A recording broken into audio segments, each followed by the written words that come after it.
Bienvenidos, estamos próximos a comenzar. Siga conectado con nosotros, en breve iniciaremos.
Bienvenidos a la conferencia virtual Propósito 2020, poniendo los ojos en la eternidad. Hoy, poniendo los ojos en la eternidad, con Sugel Michelén. Presenta Daniel Marmolejos. Buenas noches, bienvenido. Continuamos en su conferencia Propósito, poniendo los ojos en la eternidad. Qué maravilloso tiempo nos ha concedido el Señor. No nos cansaremos de repetirlo. Estamos alegres, estamos gozosos. Dios continúa enseñándonos por medio de su palabra cómo debe ser nuestra manera de vivir. En esta semana Dios nos ha concedido la alegría de experimentar su presencia y ha fortalecido nuestra esperanza, que disfrutaremos, nos regocijaremos junto a Él por toda la eternidad. Hermanos, nuestra esperanza es segura, pero recordemos, todavía no hemos llegado. Debemos rogarle a Dios que nos ayude a ser fieles en medio de un mundo adverso. El pastor Juan Manuel Vaz nos hablaba en la tarde de hoy que en ocasiones las situaciones que vivimos, sociales, políticas, las pruebas, las dificultades, hacen que parezca muy difícil ser fiel a Cristo. Sin embargo, nos animó recordándonos que en el poder del Espíritu que habita en nosotros podemos ser fieles al Señor, incluso en las peores situaciones de nuestra vida. Hermanos, no hemos llegado. Jesús nos decía que en el mundo tendríamos aflicción, que experimentaríamos sufrimiento. La hermana Fanny nos recordó que las aflicciones, el sufrir, se convierten en una bendición cuando nos acerca a Dios. Nos ayudó a recordar una gran verdad. Este mundo no es nuestro hogar, que lo mejor está por llegar. Si lo mejor está por llegar, en la noche de hoy hablaremos de un tema trascendental, el eslogan de nuestra conferencia, donde debemos enfocar nuestra mirada, cómo debemos vivir el presente, poniendo nuestros ojos en la eternidad. Y quiero darle la bienvenida al pastor Sugel Michelén. Pastor, bienvenido y gracias.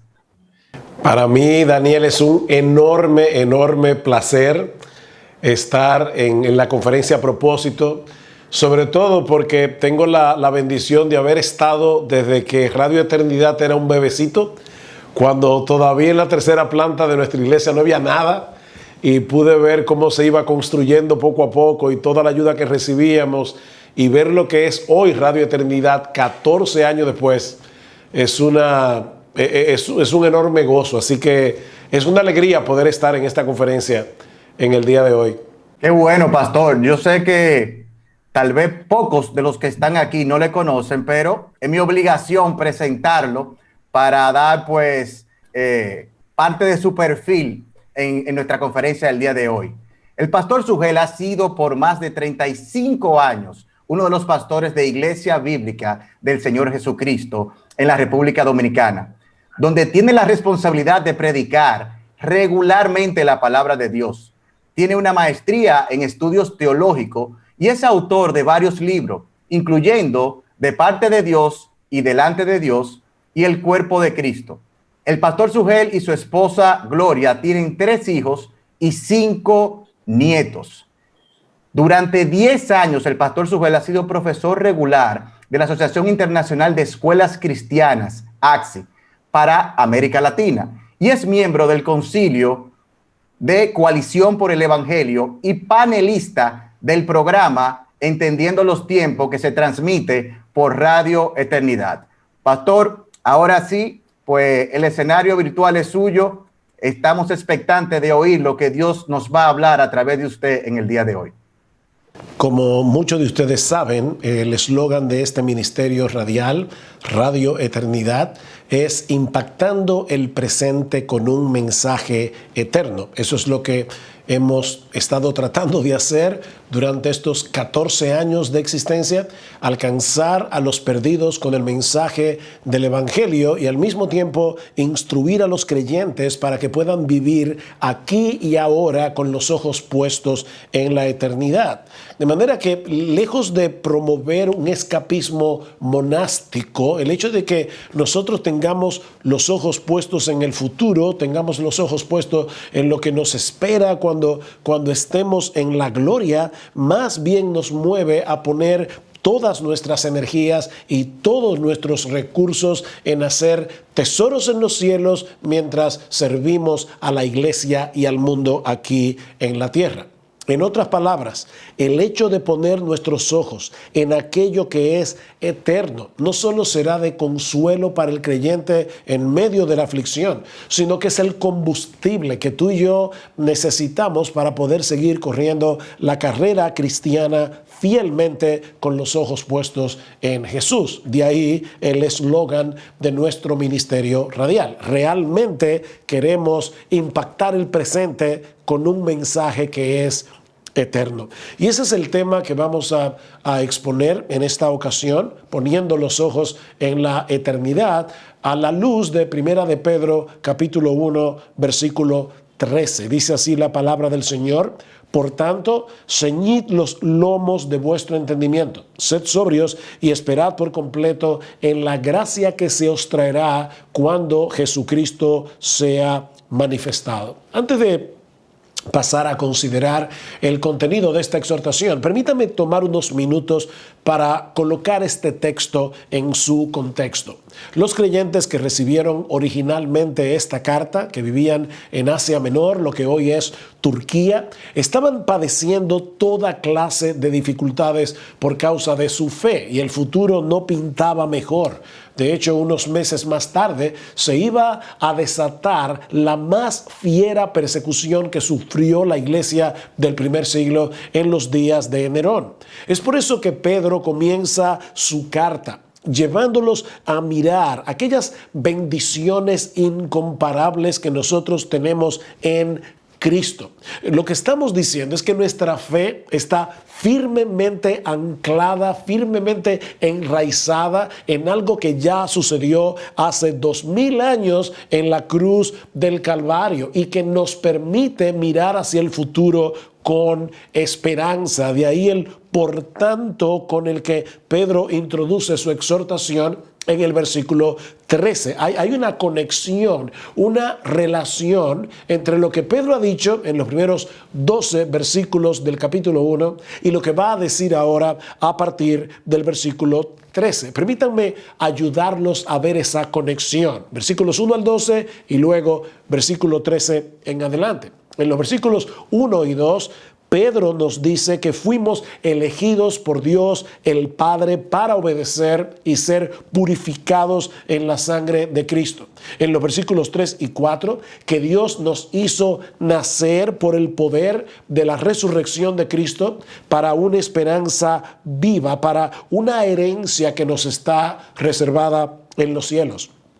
En el versículo 5 nos dice que Dios nos está protegiendo por su poder mediante la fe para que de ninguna manera podamos perder esa herencia. En los versículos 6 y 8 nos dice que Dios está refinando nuestra fe por medio del fuego de la prueba para que esa fe reciba alabanza, gloria y honor cuando el Señor Jesucristo regrese en gloria. Y Pedro añade: a quien amamos sin haberle visto y en el cual nos alegramos con un gozo inefable y glorioso. Y finalmente en los versículos 10 al 12 nos dice que los profetas del Antiguo Testamento profetizaron acerca de la gracia que ahora nosotros disfrutamos en el nuevo pacto por el Evangelio y que los ángeles están observando con asombros. Literalmente los ángeles están de puntillas para ver todo lo que la gracia de Dios está haciendo en nuestras vidas. Por tanto, ahí viene la conexión, por todas esas bendiciones que ya tenemos en Cristo, ceñid los lomos de vuestro entendimiento, sed sobrios y esperad por completo en la gracia que se os traerá cuando Jesucristo sea manifestado. ¿Ven el punto que decía hace un momento? Nuestra fe está enraizada en el pasado, en la obra consumada de Cristo en la cruz, pero mira hacia el futuro, hacia la consumación de nuestra salvación en la segunda venida de Cristo. Un detalle gramatical que debemos tomar en cuenta para entender mejor nuestro texto es que en el versículo 13 hay un solo verbo en modo imperativo. Si ustedes ven en la Reina Valera del 60 dice: ceñid los lomos de vuestro entendimiento, ese es un mandato; sed sobrios, otro mandato; y esperad por completo, otro mandato. Pero en el texto original, el único verbo que está en modo imperativo es esperar. Esperad por completo. Los otros dos, ceñir y ser sobrios, son participios que podemos traducir de esta manera: ciñendo los lomos de vuestro entendimiento y siendo sobrio. Esperad por completo en la gracia que se os traerá cuando Jesucristo sea manifestado. Ceñir los lomos de nuestro entendimiento y ser sobrios es lo que se requiere, es la forma como podemos llevar a cabo el mandato que se encuentra en el texto. Pero el mandato es: esperad por completo en la gracia que se os traerá. Así que podemos dividir nuestro texto en dos enseñanzas básicas, que son las que quiero compartir con ustedes en esta ocasión. La primera es que los cristianos tenemos el deber, no es una sugerencia, no es una opción, es un mandato. Tenemos el deber de poner toda nuestra esperanza en la segunda venida de Cristo. Y yo sé que puede sonar un tanto extraño para algunos que digamos que la esperanza es un deber, porque sabemos que la esperanza es una de las virtudes cardinales del cristianismo. En 1 Corintios capítulo 13, versículo 13, Pablo menciona la fe juntamente con la esperanza y el amor como las tres virtudes fundamentales de la vida cristiana práctica. Pero tal vez no pensamos en el hecho de que los cristianos tenemos el deber, la obligación de vivir en esperanza. Pero eso es precisamente lo que Pedro nos está diciendo en nuestro texto: esperad por completo en la gracia que se os traerá. Así como yo tengo el deber de serle fiel a mi esposa o el deber de decir la verdad, así también tengo el deber de vivir en la esperanza de la segunda venida. De hecho, como hemos visto en la introducción, Pedro nos dice en el versículo 3 que Dios el Padre nos hizo renacer, es decir, Dios el Padre nos hizo nacer de nuevo, produjo en nosotros el nuevo nacimiento para una esperanza viva. Cuando estábamos muertos en nuestros delitos y pecados, no teníamos esperanza. Pero eso cambió radicalmente en el nuevo nacimiento. La nueva vida que ahora tenemos en Cristo trajo consigo una esperanza viva. El apóstol Pablo dice algo similar en 1 Tesalonicenses capítulo 1, versículos 9 y 10. Hablando de la experiencia de los creyentes en Tesalónica. Pablo dice que ellos se habían convertido de los ídolos a Dios, ahí está la conversión. ¿Para qué? Para servir al Dios vivo y verdadero y para esperar de los cielos a su Hijo. Mis hermanos, Dios nos convirtió para servirle a Él y para esperar el regreso de Jesús.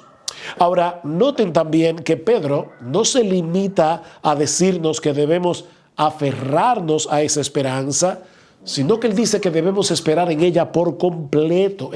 Ese es el eje sobre el que debe girar toda nuestra vida cristiana. Estamos a la espera de la gracia que se nos traerá en la segunda venida de Cristo. El despliegue de la gracia de Dios ya ha sido extraordinario, como vemos en los primeros 12 versículos del capítulo 1. Pero mis hermanos, cuando Cristo vuelva, lo que va a suceder de pura gracia es sencillamente indescriptible. Permítanme ponerlo de esta manera. Los cristianos recibimos aquí y ahora una abundante lluvia de gracia que nos empapa cada día. Dice en Juan capítulo 1, versículo 16, que de la plenitud de Cristo todos los creyentes hemos recibido gracia sobre gracia. Y literalmente lo que el texto dice es gracia en lugar de gracia. Como una ola que viene por encima de otra y de otra y de otra. Eso es lo que recibimos constantemente día tras día aquí en este mundo. Gracia en lugar de gracia. Pero mis hermanos, lo que recibiremos en la segunda venida de Cristo es un diluvio de gracia. Ese día vamos a recibir la plenitud de nuestra herencia y un cuerpo glorificado para poder disfrutarla. Yo no sé cuántos de ustedes les ha pasado que tienen una experiencia donde se sienten tan y tan y tan felices que en la noche les duele la cabeza. Nuestro cuerpo no está preparado para demasiada felicidad y obviamente este cuerpo todavía contaminado por el pecado remanente no está preparado para vivir en el cielo. Así que mis hermanos, no solamente nos aguarda una esperanza, sino que nos aguarda un cuerpo glorificado para poder disfrutar de esa esperanza. Así que mis hermanos, lo mejor está por llegar. Eso es lo que Pedro nos está diciendo aquí. Lo mejor está por llegar. Y no olviden la condición en la que se encontraban estos hermanos. Ellos estaban en medio del fuego de la prueba. Cuando Cristo vuelva, el velo que ahora cubre su gloria ante los ojos del mundo será removido. Noten lo que dice el versículo 3 al final. Esperad por completo en la gracia que se os traerá cuando Jesucristo sea manifestado. Y la palabra allí es de donde viene nuestro vocablo en español, apocalipsis, remover el velo. Ahora solo nosotros, los creyentes, podemos ver la hermosura y la gloria de Cristo a través de su palabra. Pero cuando Cristo vuelva, ese velo se quitará y todo el mundo públicamente verá la gloria de nuestro Señor. Y nosotros seremos juntamente glorificados con Él. Colosenses capítulo 3, versículo 3. Cuando Cristo, vuestra vida, se manifieste, vosotros también seréis glorificados con Él. Y es interesante notar otro detalle gramatical, es que Pedro nos habla de ese día como algo que ya está en movimiento y se acerca cada vez más. La gracia que se os traerá, o literalmente la gracia que se os está trayendo. El verbo que Pedro usa aquí transmite la idea de algo que ya está en camino. Más adelante, en el capítulo 4, versículo 7, Pedro nos dice que el fin de todas las cosas se acerca. Y en Romanos capítulo 13, versículo 11, Pablo dice que ahora está más cerca de nosotros nuestra salvación que cuando creímos. La noche está avanzada y se acerca el día. Cada tic-tac del reloj nos aproxima a ese gran evento en el que convergen todos los hilos de la historia humana. Ese es el próximo punto luminoso en el horizonte de nuestra fe. Es en ese sentido que Pedro nos dice que el fin de todas las cosas se acerca.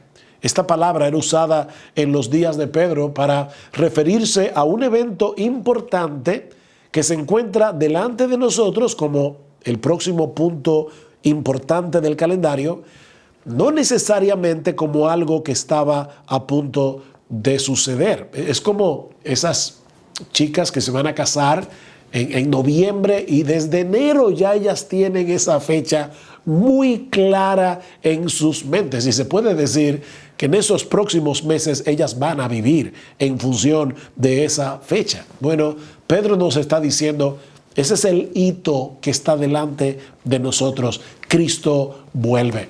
Si tú estás viajando, y esta es una ilustración para los que viven aquí en República Dominicana, estás viajando desde Dajabón, que es una ciudad pegada a Haití, hacia la capital, es muy probable que tú comiences a ver letreros que anuncian cuánto falta para llegar a la capital, como 100 kilómetros o incluso más antes de llegar. Pero es muy poco probable que tú te encuentres con un letrero unos 100 kilómetros antes de llegar a Piedra Blanca, que es un pequeñito pueblo que se encuentra no muy lejos de la ciudad de Santo Domingo. La ciudad capital posee tanta importancia que debe ser señalada en la carretera muchos kilómetros antes de llegar. Bueno, de la misma manera, el Nuevo Testamento pone delante de nosotros la segunda venida de Cristo como el gran evento que sigue en el plan redentor de Dios. Después de la venida del Espíritu Santo en Pentecostés, el próximo punto marcado en letras rojas en el calendario de Dios es la segunda venida de Cristo. Y es el que nosotros debemos marcar con letras rojas en el calendario de nuestra fe. Cristo vuelve. Mis hermanos, eso es tan real como que tú estás escuchando esta conferencia en el día de hoy. Esa es la gran esperanza que energiza la vida del cristiano en este mundo. Es por la esperanza del regreso de nuestro Señor que podemos tener coraje en medio de la dificultad, gozo en medio de la aflicción y que podemos perseverar en santidad en medio de la tentación. Mis hermanos, mis hermanas, la esperanza es el combustible que mantiene nuestra vida cristiana en movimiento. Me llama la atención esto que Pablo escribe a los colosenses. Pablo daba gracias por estos hermanos, y ahora escuchen, habiendo oído de vuestra fe en Cristo Jesús y del amor que tenéis a todos los santos a causa de la esperanza que os está guardada en los cielos, de la cual ya habéis oído por la palabra verdadera del Evangelio. Aquí tenemos otra vez la triada de 1 Corintios 13:13, la fe, la esperanza y el amor. Pero lo que me llama la atención en este texto es que Pablo dice que la fe y el amor de estos creyentes brotaba de su esperanza. ¿Lo vieron? Habiendo oído de vuestra fe en Cristo Jesús y del amor que tenéis a todos los santos a causa de la esperanza que os está guardada en los cielos. Por causa de la esperanza, ustedes manifiestan en sus vidas cristianas fe y amor. De la misma manera, viéndolo al revés, que nuestro egoísmo se alimenta y se fortalece cuando perdemos de vista lo que Dios nos tiene reservado en los cielos. Mis hermanos, la falta de esperanza es lo que nos lleva a tenernos lástima, a sentir autocompasión, a buscar consuelo en las cosas de este mundo. Y debo aclarar que no es que los cristianos no podamos disfrutar de las cosas disfrutables que Dios nos da. En 1 Timoteo capítulo 6, versículo 17, el apóstol Pablo le dice a Timoteo, Timoteo, a los ricos de este siglo manda que no sean altivos, que no pongan su esperanza en las riquezas, las cuales son inciertas, sino en el Dios vivo que nos da todas las cosas en abundancia, para que las disfrutemos. Pero ahora escucha, que hagan bien, que sean ricos en buenas obras, dadivosos, generosos, atesorando para sí buen fundamento para lo porvenir. En otras palabras, que hagan tesoros en los cielos. O sea, ellos deben disfrutar de las cosas que Dios nos da. Dice que Dios nos da todas las cosas en abundancia para que las disfrutemos. No es que nos volvamos ascetas, no es que nos vayamos a vivir en un monasterio en el desierto. Es que no pongamos nuestra esperanza en esas cosas, sino que las contemplemos más bien como débiles destellos de lo que nos espera en gloria. Esto es como el tráiler, el avance de una película. Nos dan un poquito, bueno, esos deleites que nosotros experimentamos en este mundo, debemos conectarlos y decir, wow, ¿cómo será cuando estemos en la presencia del Señor? Como dice C.S. Lewis, que esas cosas que disfrutamos en este mundo solo son el aroma de una flor que no hemos encontrado, el eco de una melodía que no hemos escuchado, noticias de un país que aún no hemos visitado.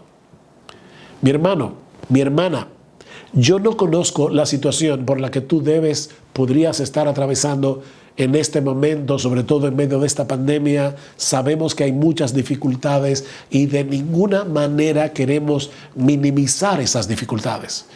Pero una de las cosas que sí sabemos con toda certeza es que las aflicciones del tiempo presente no son comparables con la gloria venidera que en nosotros ha de manifestarse, dice Pablo en Romanos capítulo 8, versículo 18. Es esa mentalidad la que nos libra de la autocompasión, la que nos motiva a servir a otros en medio de nuestras propias dificultades. Otro texto que me llama mucho la atención en ese sentido es Hebreos capítulo 10, versículo 34. Algunos hermanos de la iglesia a la que escribe el autor de la carta a los Hebreos habían caído presos. Y visitar a un hermano por causa de su fe, visitar a un hermano en la cárcel que había sido apresado por causa de su creencia en Cristo, era arriesgarse a que te metieran preso a ti también. Sin embargo, estos hermanos se arriesgaban a ir a la cárcel a servir a estos creyentes. Y ahora escuchen la explicación del autor de la carta a los Hebreos. Porque de los presos también os compadecisteis, y el despojo de vuestros bienes sufristeis con gozo, sabiendo que tenéis en vosotros una mejor y perdurable herencia en los cielos. Estos hermanos no eran masoquistas, no es que ellos buscaban el martirio o que disfrutaban sufrir. Lo que el autor está diciendo es, ustedes se arriesgaron a servir a estos hermanos en la cárcel y a perderlo todo porque ustedes saben que tienen una mejor y perdurable herencia en los cielos. Comentando acerca de este texto, dice John Piper, fue la esperanza lo que los llevó a amar. O para ponerlo de otro modo, fue su mente celestial lo que quebrantó el poder del amor mundano por muebles, casas y seguridad, lo que libertó a estos creyentes de manera que arriesgaran sus vidas en amor. La mente celestial, dice Piper, no obstaculiza el amor. Cuando las personas religiosas no aman, no es porque estén enamoradas del cielo, sino porque todavía están enamoradas del mundo. Fin de la cita. ¿Escuchaste eso? Cuando las personas religiosas no aman, no es porque estén enamoradas del cielo, sino porque todavía están enamoradas del mundo. No hay forma de que podamos avanzar en nuestras vidas cristianas y de librarnos de las seducciones de este mundo si no nos aferramos por la fe a la esperanza de la segunda venida de nuestro bendito Señor y Salvador y al hecho de que esa venida está cada vez más cerca. Vivir con los ojos puestos en la eternidad tiene como punto de partida, por decirlo de alguna manera, el hecho de estar a la espera de la segunda venida de Cristo. Perdón, porque es a partir de ese momento que comenzaremos a disfrutar en su presencia de esa herencia incorruptible, incontaminada e inmarcesible que Dios tiene reservada para nosotros. Una herencia que consiste primordialmente en el deleite de estar con Él por los siglos de los siglos. Pablo dice en Filipenses capítulo 3, versículo 20, que nuestra ciudadanía está en los cielos, de donde también ansiosamente esperamos a un Salvador, el Señor Jesucristo. ¿Ven? Nuestra esperanza no es el cielo, sino Cristo que está en el cielo. Recuerden cómo el mismo Jesús define la vida eterna en Juan capítulo 17, versículo 3, que te conozcan a ti, el único Dios verdadero, y a Jesucristo a quien has enviado. ¿Ven? La vida eterna en la Biblia no se define en términos de tiempo, no es una vida que nunca termina, se define en términos de una relación con Dios el Padre, con Dios el Hijo, con Dios el Espíritu Santo. Anhelamos que Cristo vuelva para estar con Él para siempre en un cuerpo glorificado. Esa es nuestra esperanza. Pero vivir a la luz de esa esperanza requiere de cierta condición, y eso nos lleva de la mano a la segunda enseñanza de nuestro texto. Y es que debemos ser intencionales en mantener esa esperanza en el foco de nuestra fe. debemos estar a la espera de la segunda venida de Cristo, pero ahora estamos diciendo que debemos ser intencionales en mantener esa esperanza en el foco de nuestra fe. Mira, mi hermano, una cosa es recordar en esta conferencia que estamos a la espera de la segunda venida de Cristo, pero otra muy distinta es vivir a la luz de esa esperanza día tras día, sobre todo cuando las cosas se ponen difíciles. De ahí las dos condiciones que Pedro establece en el texto para poder cumplir con este deber. El primero es que debemos ceñir los lomos de nuestro entendimiento. Por tanto, ceñid los lomos de vuestro entendimiento y esperad por completo en la gracia que se os traerá. ¿Y eso qué significa? Bueno, en la antigüedad, recuerden que los hombres usaban una túnica larga que llegaba hasta los pies.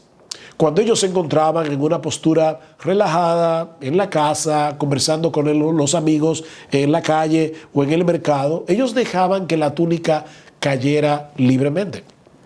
Pero para todo servicio activo, para trabajar o para ir a la guerra, ellos debían recoger la túnica entre los pies y amarrarla a la cintura con un cinturón de cuero.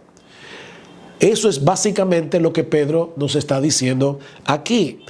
Prepárense para la acción o amárrense los pantalones, para decirlo en un lenguaje más coloquial, de manera que puedan vivir en esperanza. Porque vivir en esperanza, mis hermanos, es una lucha.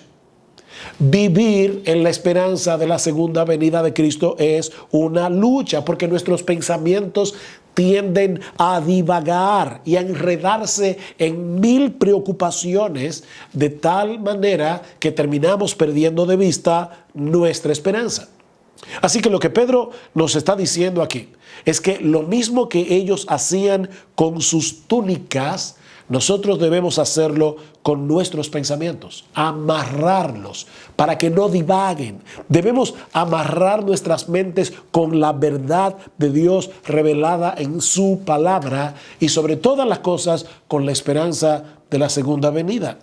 Ese es el cinturón con el que debemos ceñir los lomos, la cintura de nuestro entendimiento, como dice Pablo en Efesios 6:14 cuando describe la armadura del cristiano.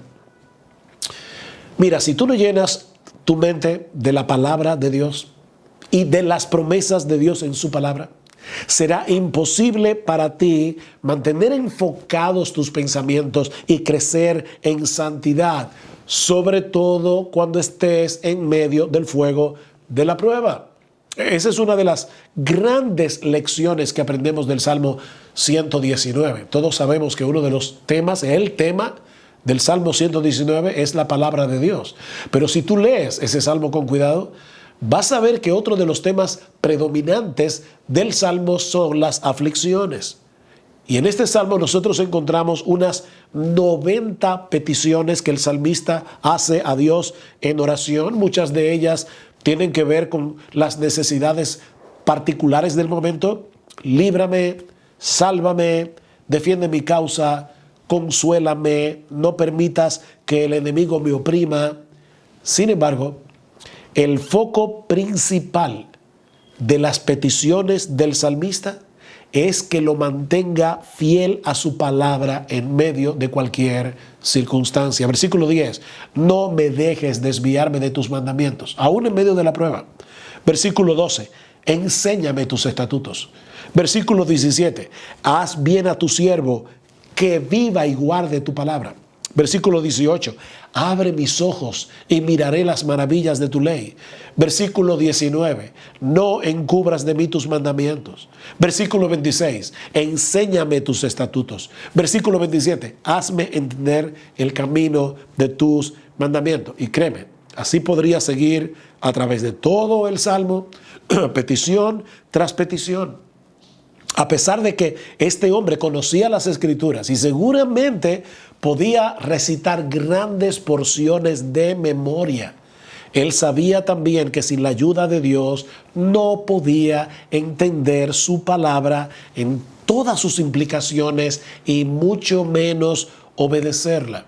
Este hombre conocía su propio corazón y sabía que era vulnerable a tomar malas decisiones, a cambiar la verdad de Dios por la mentira, a tomarse pena a sí mismo, a llegar a convencerse de que en su situación particular no podía llevarse al pie de la letra de los principios bíblicos. Esa es una de las grandes tentaciones a las que se someten los cristianos cuando están en medio de la prueba. Es como Señor, yo merezco unas vacaciones del cristianismo, yo puedo desviarme un poquito aquí y allá y no tomar tan en serio los mandatos de las Escrituras, pero mis hermanos, es todo lo contrario. Lo que este hombre está pidiendo en oración es todo lo contrario. Señor, yo conozco tu palabra, yo sé lo que pides de mí en medio de este conflicto en el que estoy metido, pero yo sé también que mi corazón engañoso tratará de llevarme por otro camino, tratará de convencerme de que tome un atajo en el camino de la santidad en vez de hacer lo que tú me ordenas que haga. Mi hermano, amarra tus pensamientos con el cinturón de la palabra de Dios para que puedas esperar por completo en esa gracia que se nos traerá cuando Cristo sea manifestado, sobre todo cuando estés en medio de la aflicción. Recuerda lo que dice Romanos 8:18, que citamos hace un momento. Tengo por cierto que las aflicciones del tiempo presente no son comparables, no se pueden comparar con la gloria venidera que en nosotros ha de manifestarse. Y escribiendo en 2 Corintios 4, en un contexto donde Pablo está hablando de sus aflicciones por el Evangelio, dice, por tanto, no desmayamos. Antes, aunque nuestro hombre exterior se va desgastando, el interior, no obstante, se renueva de día en día. Porque esta leve tribulación momentánea produce en nosotros un cada vez más excelente y eterno peso de gloria, no mirando nosotros las cosas que se ven. ¿Y qué son esas cosas que se ven? Las aflicciones. Ese es el contexto. No mirando toda esa problemática que tú tienes ahora mismo, no mirando las cosas que se ven, sino las que no se ven. Pues las cosas que se ven son temporales. Y para colmo, en la gracia de Dios, están produciendo en nosotros un cada vez más excelente y eterno peso de gloria, no mirando las cosas que se ven, pues las cosas que se ven son temporales, pero las que no se ven son eternas.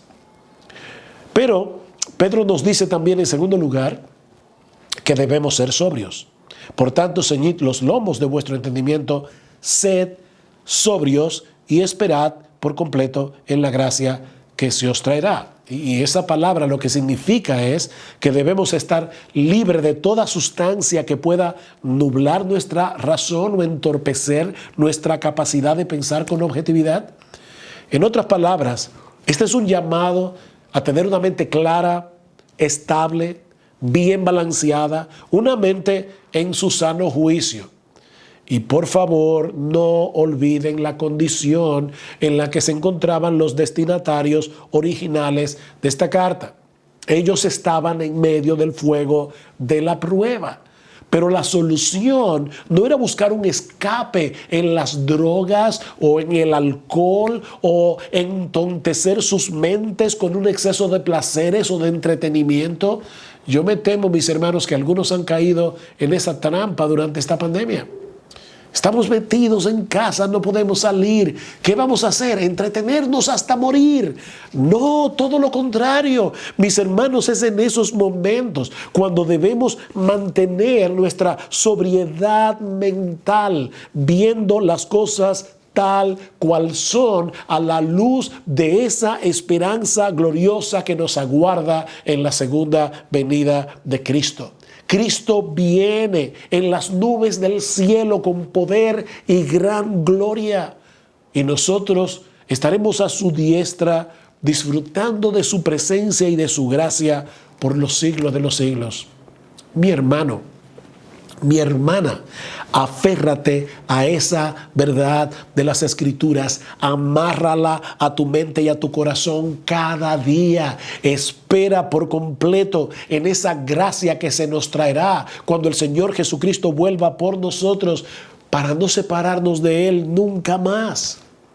Estamos rodeados de un montón de cosas que nos distraen de nuestra verdadera esperanza, pero nosotros tenemos en este libro la verdad verdadera, como decía Francis Schaeffer, revelada aquí.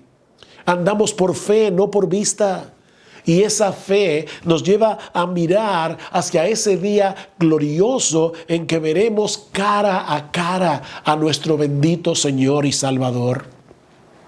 Vivir a la luz de esa esperanza no es escapismo. Es la única manera en que podremos ser absolutamente realistas al enfrentar las dificultades de vivir en un mundo caído. Mi hermano, mi hermana, memoriza textos bíblicos relacionados con ese gran evento de nuestra redención. Pídele al Señor en oración que te ayude a vivir cada día a la luz de esa esperanza. Recordémonos unos a otros esta promesa, como dice Pablo en 1 Timoteo, de Tesalonicenses capítulo 4, versículo 18. Alentaos unos a otros con estas palabras. Canten de esa promesa, y no solo cuando estemos congregados en la iglesia, sino en medio de las cosas cotidianas de la vida. Piensa a menudo en la gracia que se nos traerá cuando el Señor Jesucristo regrese en gloria. Toda célula maligna del pecado será completamente erradicada de nuestro cuerpo, de tal manera que vamos a poder adorar y servir a nuestro Señor sin impedimento alguno, sin ninguna distracción. Sobre todas las cosas, medite en el hecho de que algún día, mi hermano, veremos cara a aquel que estuvo dispuesto a dar su vida en una cruz por nosotros. Veremos sus manos y pies traspasados. Veremos esa bendita cabeza que fue coronada de espinas, ciñendo ahora una corona que ningún monarca del mundo se ha ceñido jamás. Espera por completo en esa gloriosa esperanza. Átala a tu mente y a tu corazón, de modo que puedas vivir aquí y ahora con los ojos puestos en la eternidad. Para concluir, voy a tomar prestadas las palabras de Pablo en Romanos capítulo 15, versículo 13. Y este es el anhelo de mi corazón, no solamente por ti, sino también por mí. Dice el apóstol Pablo, y con esto concluyo: que el Dios de esperanza os llene de todo gozo y paz en el creer, para que abundéis en esperanza por el poder del Espíritu Santo. Que Dios bendiga su santa y bendita palabra. Wow, gracias de verdad, Pastor Sugel. Qué bueno es saber que en medio de las dificultades que muchos hemos experimentado, la palabra de Dios realmente nos trae aliento y nos da consuelo a cada uno de nosotros, independientemente de que este mundo esté marchitado por causa del pecado. Que Dios nos conceda como cristianos echar a un lado los tesoros temporales y poner nuestros ojos en las cosas que no se ven, porque las cosas que no se ven, como usted leía de la palabra, pastor, son eternas. Nuevamente, que Dios nos ayude a vivir el presente con los ojos puestos en la eternidad. Bueno, amén. Pastor, ya ahora vamos a pasar al segundo bloque, y son las preguntas que hemos recibido de las personas que han interactuado con nosotros y los que han mandado sus preguntas por anticipado, y las que hemos desarrollado pues para llevar a la parte práctica lo que hemos visto en el día de hoy. Entonces, la primera es esta, pastor: ¿por qué, teniendo esta maravillosa esperanza que disfrutaremos del Cordero por toda la eternidad, muchos cristianos viven vidas miserables? Bueno, yo creo que una de las razones es por ignorancia. A veces muchos buenos creyentes ignoran grandes verdades de las Escrituras y por esa razón no pueden beneficiarse de ellas. Yo no sé si tú has escuchado la famosa historia de esos individuos que se fueron a un hotel 5 estrellas, todo incluido, pero ellos no sabían que estaba todo incluido, así que ellos, para poder abaratar un poco la estadía en el hotel, se pasaron toda la semana comiendo cornflakes, o sea, comiendo hojuelas de maíz, sin saber que todo la comida, toda la comida del hotel estaba incluida en la tarifa que ellos habían pagado. A veces me parece que hay creyentes que no entienden del todo lo que encierra el paquete de nuestra salvación. Pablo dice en Efesios 1 que nosotros hemos sido bendecidos con toda bendición espiritual en los lugares celestiales en Cristo Jesús. O sea que yo creo que hay algunos creyentes que viven vidas miserables, como te decía, porque probablemente ignoran las bendiciones que nosotros tenemos en Cristo. Pero por el otro lado, me llama la atención este pasaje que se encuentra en Hebreos capítulo 6 y creo que es un texto clave para entender la vida cristiana en su sentido práctico, donde el apóstol que escribió la carta a los hebreos les dice en el versículo 11: deseamos que cada uno de vosotros muestre la misma solicitud hasta el fin para plena certeza de la esperanza. Fíjate que habla de la esperanza, pero dice, te cansaste en la carrera, te cansaste en el camino. No fue simplemente ignorancia. En este caso es que han dejado de usar los medios que el Señor nos ha dado para alimentar nuestra esperanza.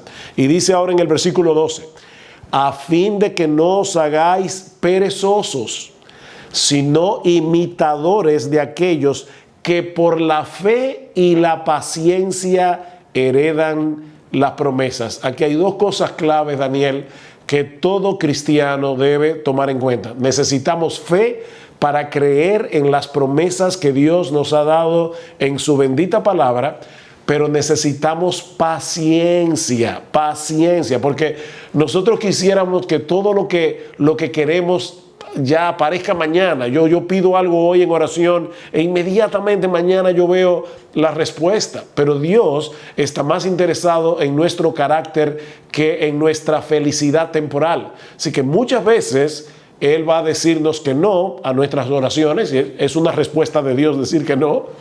A veces va a decir, espera un poco, y a veces va a decir, espera bastante, como le pasó a Abraham.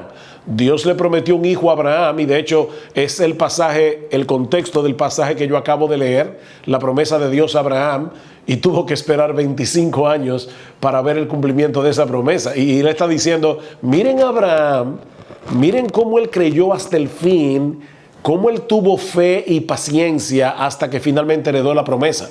Entonces, en ese sentido, yo creo primero que muchos creyentes, verdaderos creyentes, viven vidas miserables porque ignoran muchas verdades del Evangelio, pero en segundo lugar, otros porque se han vuelto perezosos en hacer uso de los medios que el Señor nos ha provisto para poder seguir corriendo la carrera y para alimentar nuestra esperanza.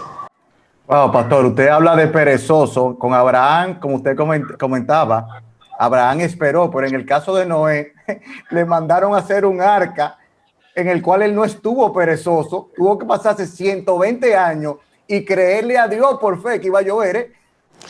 Sin haber visto lluvia nunca, pero él le creyó a Dios. Wow, qué bueno, de verdad, que Dios abra nuestros ojos, que Dios abra nuestros ojos. La segunda pregunta, pastor, dice, cuando hablamos de eternidad, hablamos de un momento trascendental. La eternidad será de gozo y vida eterna para algunos, pero de terror y condenación para otros. Nos encantaría, pastor, que nos describiera ese momento. Bueno, tú has presentado aquí dos cuadros diferentes, ¿verdad?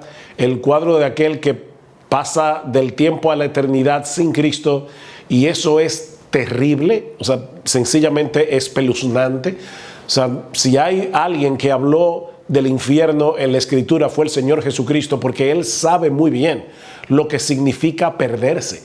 Y por eso Él decía, mira, es mejor que tú te cortes la mano, hablando metafóricamente, o te saques un ojo, antes que por querer disfrutar de los bienes temporales de este mundo, pierdas la vida eterna. Entonces, en ese sentido, ¿de qué le vale al hombre, como dice el mismo Señor, si ganare el mundo entero y se pierde su alma? Yo a veces he imaginado cómo debe ser ese momento en que un individuo está renegando de Dios, muere sin Cristo, y en ese segundo se da cuenta que todo lo que la Biblia dice es verdad. Es conocida la leyenda o el eslogan que Dante Alighieri puso en la entrada del infierno en su Divina Comedia. Decía Dante Alighieri que a las puertas del infierno hay un letrero que dice: entrad por estas puertas vosotros que ya no tenéis esperanza. Mientras estamos aquí hay esperanza, pero una vez el corazón deja de latir, ya no hay esperanza para nadie. Ahora, ¿qué será en el caso contrario? En el caso de aquellos que estamos en Cristo y cerramos nuestros ojos a este mundo perecedero y temporal para abrirlos en la presencia del Señor, sabiendo que vamos a estar con Él por los siglos de los siglos. La palabra eternidad es algo que debe impactar profundamente nuestro corazón.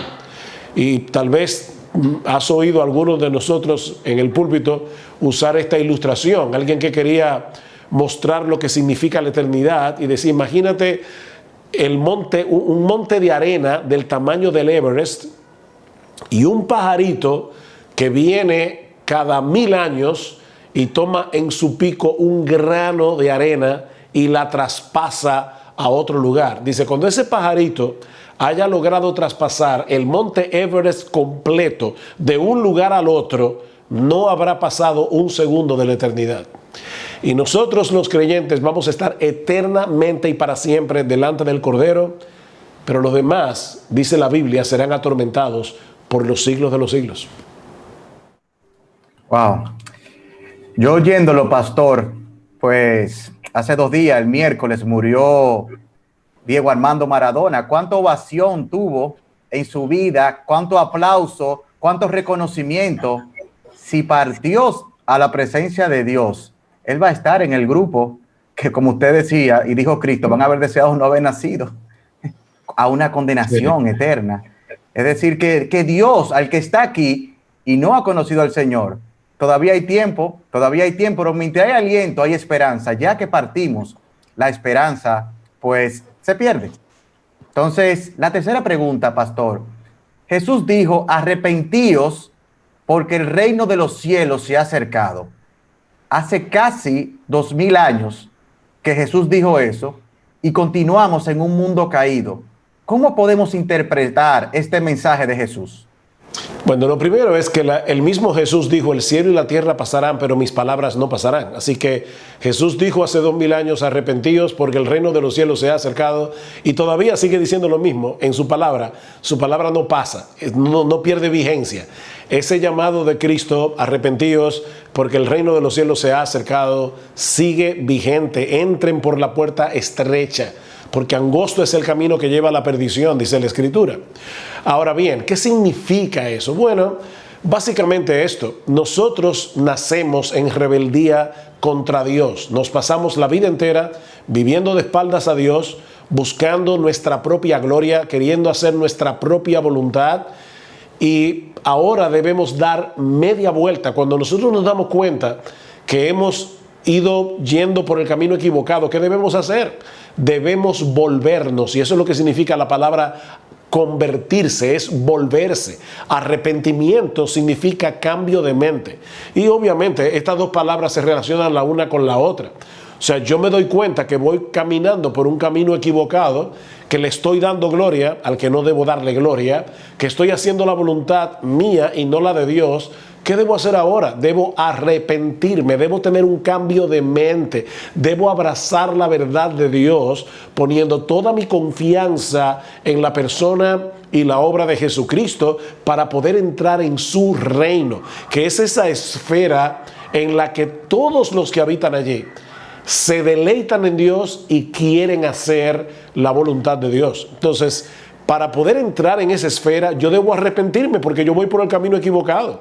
Es como para los dominicanos, ¿verdad? Si yo creo que voy a ir de la capital a Santiago, para los extranjeros es la segunda ciudad más importante de la República Dominicana, no porque Danielito nació ahí, sino porque es la más importante en tamaño y es muy importante esa ciudad, pero yo puedo pensar que voy camino a Santiago cuando en realidad voy camino a Samaná, que es en el otro lado de la punta de la isla. Si en el camino me doy cuenta por un letrero que voy por el lado equivocado, ¿qué debo hacer? ¿Debo dar media vuelta y volverme hacia Santiago? Bueno, mi amigo, nosotros nacimos en el carril equivocado. Nosotros nacimos yendo hacia el lugar equivocado. Ahora debemos arrepentirnos y creer. Y es importante, Daniel, que entendamos que la fe y el arrepentimiento no son la misma cosa, pero no podemos divorciar la una de la otra. Porque el arrepentimiento es entender, voy mal, tengo que volverme. La fe es confiar en la obra que hizo Cristo en la cruz del Calvario. Pero no hay fe verdadera sin arrepentimiento, no hay arrepentimiento verdadero sin fe. Así que lo que se requiere para entrar en el reino es una fe arrepentida o un arrepentimiento creyente para poder entrar en esa esfera en la que Dios es rey, en la que Dios hace su voluntad y en las que nos deleitamos únicamente en Él por medio de Jesucristo. Gracias, pastor. Aprovechando, pastor, que hace poco tiempo usted habló de los últimos tiempos, la pregunta que viene ahora y hoy, hablando de poner los ojos en la eternidad, alguien dice, en los últimos años hemos visto un avance gigantesco del mal. Muchos cristianos piensan que el tiempo al que Cristo se refería ha llegado. ¿Realmente estamos viviendo los últimos tiempos? ¿Qué podría decirnos usted al respecto? Bueno, la respuesta más corta es sí, estamos viviendo en los últimos tiempos, pero ahora déjame darla un poco menos telegráfica. Estamos viviendo en los últimos tiempos desde Pentecostés. Cuando vamos a Hechos capítulo 2 y leemos el sermón de Pedro el día de Pentecostés, él dice, esto fue lo que profetizó el profeta Joel, que en los últimos tiempos iban a suceder estas cosas. El apóstol Pablo, escribiendo a Timoteo, 2 Timoteo capítulo 3, le dice, Timoteo, tú debes saber que en los últimos días vendrán tiempos peligrosos. Y Juan, en 1 de Juan capítulo 2, dice claramente, hijitos, ya es el último tiempo. O sea que nosotros estamos en la última etapa del plan de Dios, entre la primera y la segunda venida de Cristo. Inmediatamente vino Pentecostés, nosotros todos entramos en el último tiempo. Pero yo sé que no es a eso que se refieren las personas que hacen ese tipo de preguntas. Así que déjame leer rápidamente el pasaje que se encuentra en Marcos capítulo 13 para que veamos qué es lo que el Señor realmente nos está diciendo allí. Porque los discípulos en el siglo I le hicieron la misma pregunta a Jesús. O sea, si es verdad que el templo va a ser destruido, entonces que ya está llegando el fin del mundo. Y el Señor Jesucristo les dice, mirad que nadie os engañe, porque vendrán muchos en mi nombre diciendo yo soy el Cristo y engañarán a muchos. Mas cuando oigáis de guerras y de rumores de guerras, no os turbéis, porque es necesario que suceda así, pero aún no es el fin. O sea, fíjate, Daniel, ¿qué le está diciendo? Esa no es la señal de que ya la venida y el fin del mundo está a la vuelta de la esquina, porque se levantará nación contra nación, reino contra reino, y habrá terremotos en muchos lugares, y habrá hambre y alboroto. Y de hecho, Lucas en el pasaje paralelo dice también, y habrá pestes, o sea, plagas como la que nosotros estamos viviendo ahora mismo en medio de esta pandemia. ¿Y qué dice el Señor? Principios de dolores son estos. Y la palabra que usa el Señor allí se usaba en aquellos días para hablar de los dolores de parto.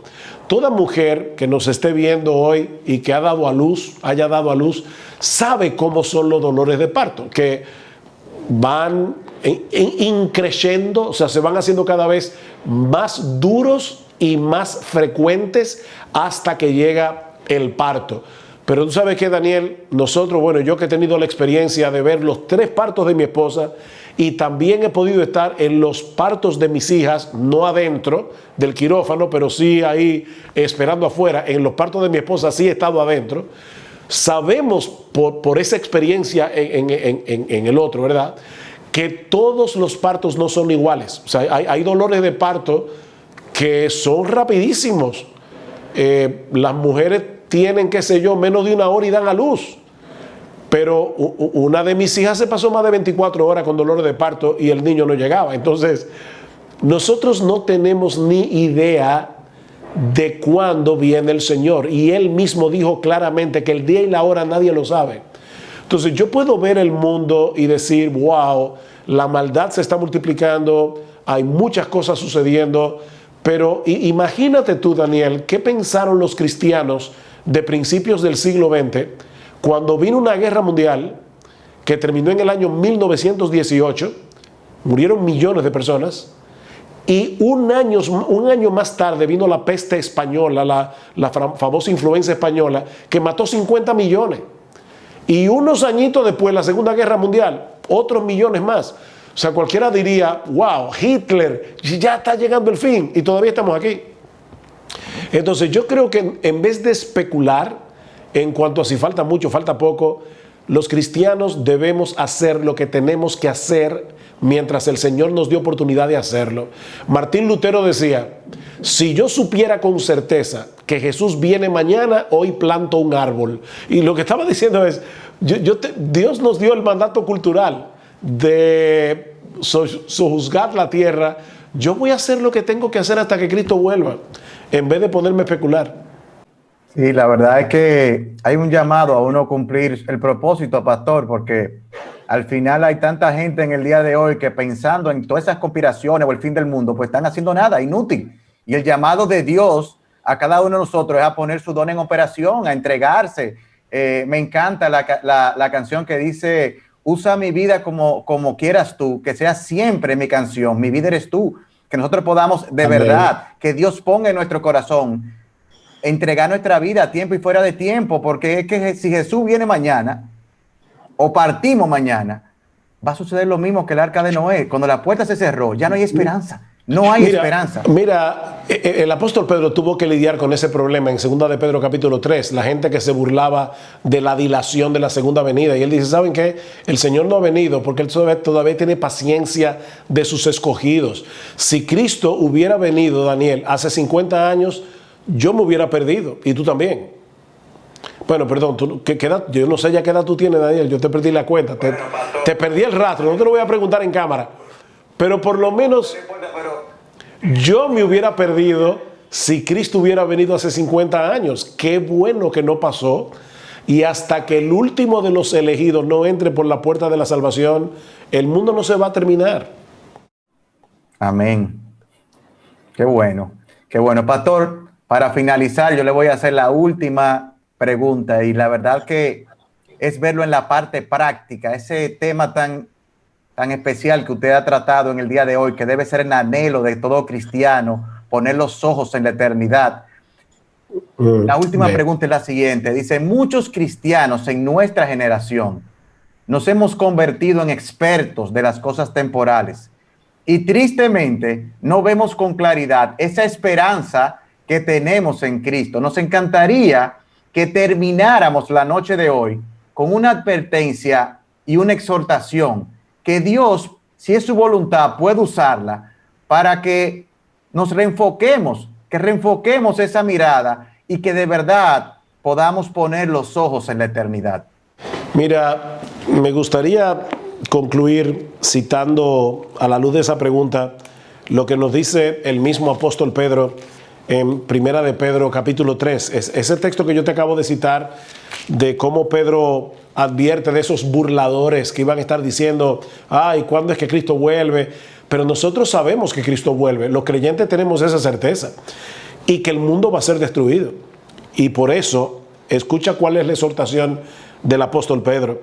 Puesto que todas estas cosas han de ser deshechas, ¿cómo no debéis vosotros andar en santa y piadosa manera de vivir, esperando y apresurándoos para la venida del día de Dios, en el cual los cielos encendiéndose serán deshechos y los elementos siendo quemados se fundirán? Pero nosotros esperamos, según sus promesas, cielos nuevos y tierra nueva, en los cuales mora la justicia. Un inversionista sabio no va a poner todo su dinero en un banco que sabe que al otro día va a quebrar, que lo van a cerrar por quiebra. Este mundo es un banco quebrado. Yo puedo disfrutar de las cosas que Dios nos da en este mundo, y de hecho hablé acerca de eso en la exposición de la palabra, de cómo hay cosas disfrutables que son legítimas que yo las disfrute, siempre y cuando yo no ponga en esas cosas mi esperanza. Nosotros debemos hacer tesoros en los cielos, donde ni la polilla ni el orín corrompen y donde ladrones no minan ni hurtan. Estamos esperando la eternidad. Entonces, ¿por qué razón yo voy a vivir dándole lo mejor de mis talentos, lo mejor de mis dones, lo mejor de mis recursos a este mundo y voy a ser mediocre en aquellas cosas que tienen valores eternos? Una exhortación es: vivamos con los ojos puestos en la eternidad. La verdad, pastor, que Dios ha sido bueno en el día de hoy. Esta semana ha sido impresionante cómo Él nos ha hablado. Y nuevamente, pastor, gracias por su tiempo. Gracias por animarnos con la palabra de Dios, porque si usted fuera un motivador, podemos tener un ánimo temporal, pero la palabra de Dios produce una transformación real del corazón. Y gracias por estimularnos a continuar corriendo la carrera, como usted decía, puestos los ojos en Jesús. Yo quisiera terminar el día de hoy con una petición para todos los que estamos aquí. Y es que Dios aumente nuestra fe. Amén. Que Dios nos permita verlo más claramente, que nos ayude a verlo como lo vio Moisés, a tomar decisiones como la que tomó Moisés, que rehusó llamarse hijo de la hija de Faraón, que escogió ser maltratado con el pueblo de Dios, que gozar de los tesoros temporales del pecado. Los tesoros de este mundo son temporales. ¿Por qué? Dice que Moisés consideró como mayores riquezas sufrir con Cristo que los tesoros efímeros que este mundo puede ofrecer.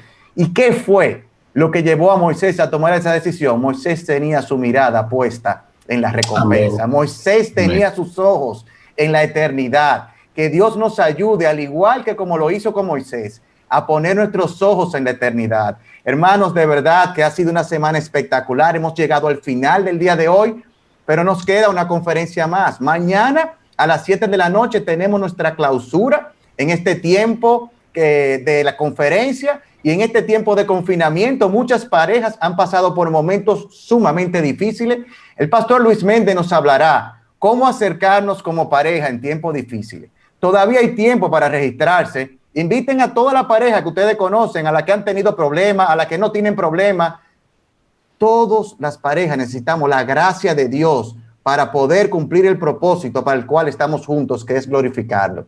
Hermanos, que Dios le bendiga, buenas noches y si Dios lo permite, nos vemos en el día de mañana. Amén.